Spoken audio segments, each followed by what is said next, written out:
السلام علیکم دوستو، میرا نام ہے عمیر احمد اور آپ دیکھ رہے ہیں history and geographical knowledge YouTube channel.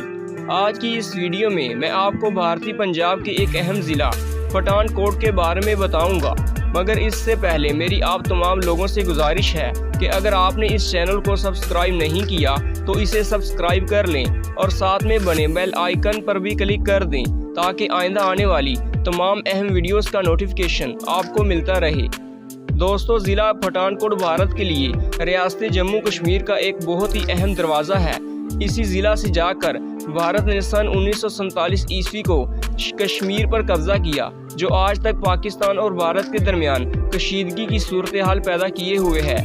یہ ضلع سن 1947 عیسوی میں ایک بہت بڑے ضلع گورداسپور کی تحصیل تھا، جسے سن 2011 عیسوی میں علیحدہ ضلع کا درجہ دیا گیا۔ ریاست جموں کشمیر، جسے دنیا میں ایک جنت خیال کیا جاتا ہے، پر بھارت کی شروع ہی سے بری نظریں تھیں۔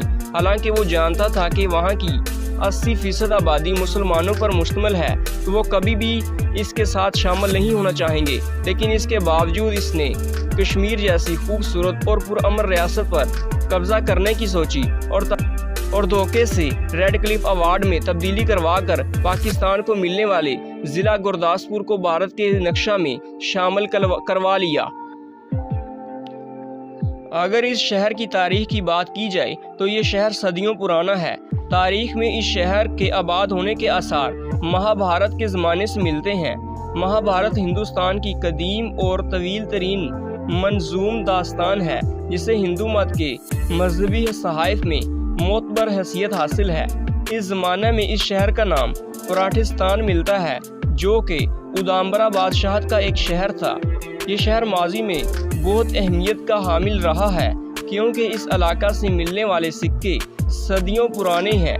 17ویں صدی کے دوران میں یہ شہر پٹھانیہ راجپوتوں کے قبضے میں رہا، جنہوں نے نور پور ریاست پر راج کیا۔ نور پور ریاست کا علاقہ آج بھارتی صوبہ ہماچل پردیش میں واقع ہے۔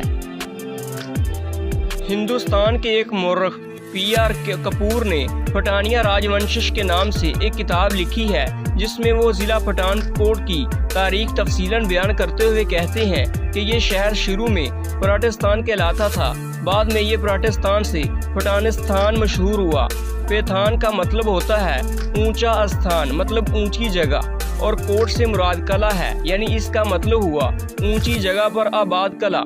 یہ وجہ تسمیہ زیادہ صحیح معلوم ہوتی ہے کیونکہ اس شہر میں ایک شملہ پہاڑی موجود ہے اور اس پر پٹھانیہ راجپوتوں نے ایک کوٹ یعنی قلعہ تعمیر کروایا تھا، جس کی وجہ سے اس شہر کو پٹھان کوٹ کہا جانے لگا۔ یہ قلعہ 1000 سال پرانا ہے۔ بعد میں 17ویں صدی عیسوی میں یہ قلعہ اور اس کی انتظامیہ کو نور پور ریاست میں تبدیل کر دیا گیا، جو پھر انگریزوں کی پنجاب پر حملہ کرنے سے پہلے تک قائم رہی۔ انگریزوں نے آ کر ریاست کو ختم کیا اور پٹھان کوٹ کو ایک تحصیل کا درجہ دیا گیا۔ یہاں پر میں یہ تصحیح کرتا چلوں کہ یہ شہر پٹھان قوم نے آباد نہیں کیا تھا۔ اکثر لوگ اس کے نام کو سنتے ہی خیال کرتے ہیں کہ ضرور اس شہر کو آباد کرنے میں پٹھانوں کا عمل دخل رہا ہوگا، تو دوستو ایسا کچھ بھی نہیں ہے۔ یہ ضلع پنجاب کی ڈویژن جلندھر کا 7واں اور آخری بننے والا ضلع ہے۔ اس ضلع کے جغرافیہ کی بات کی جائے تو یہ ضلع بھارت کی 3 ریاستوں پنجاب، ہماچل پردیش اور ریاست جموں کشمیر کے سنگم پر واقع ہے، اور اس کی ایک سرحد ملک پاکستان کے ساتھ بھی ملتی ہے۔ اس ضلع کے شمال میں ریاست جموں کشمیر کا ایک ضلع کھٹوا، شمال مشرق میں صوبہ ہماچل پردیش کے 2 اضلاع چمبا اور کانگڑا واقع ہیں۔ اسی طرح اس کے جنوب مشرق میں ضلع ہوشیار پور، جنوب میں ضلع کپورتھلا، جنوب مغرب میں ضلع گورداسپور اور شمال مغرب میں پاکستان کا ضلع نارووال واقع ہیں۔ اس ضلع کی سطح سمندر سے اوسط اونچائی 1089 فٹ ہے۔ اگر اس ضلع کے آبادی اور رقبہ کی بات کی جائے تو اس ضلع کا کل رقبہ 929 مربع کلومیٹر ہے، اور سن 2011 کی مردم شماری کے مطابق اس ضلع کی کل آبادی 6,26,154 افراد پر مشتمل ہے۔ ضلع پٹھان کوٹ کی موجودہ 2 تحصیلیں ہیں، جن میں ایک تحصیل پٹھان کوٹ اور دوسری تحصیل دھڑ کلاں شامل ہیں۔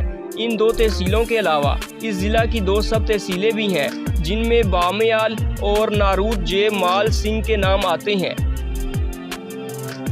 ضلع پٹھان کوٹ کی سیر و سیاحت کی بات کی جائے تو یہ ضلع ایک طرف دریائے راوی اور دریائے چکی جبکہ دوسری طرف شوالک کی بلند و بالا پہاڑیوں سے گھرا ہوا ہے۔ یہاں میں آپ کو 12 ایسے سیاحتی مقامات بتانے جا رہا ہوں جس کی ہر اس شخص کو جو اس ضلع میں سیاحت کے شوق سے آئے ضرور سیر کرنی چاہیے۔ ان مقامات میں کالی ماتا کا مندر، گردوارہ سری بڑھ صاحب، مکیشور مندر، رنجیت ساگر ڈیم، نور پور قلعہ، شاہ پر گنڈی قلعہ، کتھا گڑھ مندر، ناگنی مندر، لکشمی نارائن مندر، ہائیڈرالک ریسرچ اسٹیشن، نوویلٹی مال اور سٹی سینٹر مال کے نام شامل ہیں۔ دوستو، یہ تھی ضلع پٹھان کوٹ کے بارے میں مختصر لیکن جامع معلومات۔ اگر آپ کو میری یہ ویڈیو پسند آئی ہے تو اس کو لائک کریں اور دوستوں کے ساتھ شیئر کرنا نہ بھولیں۔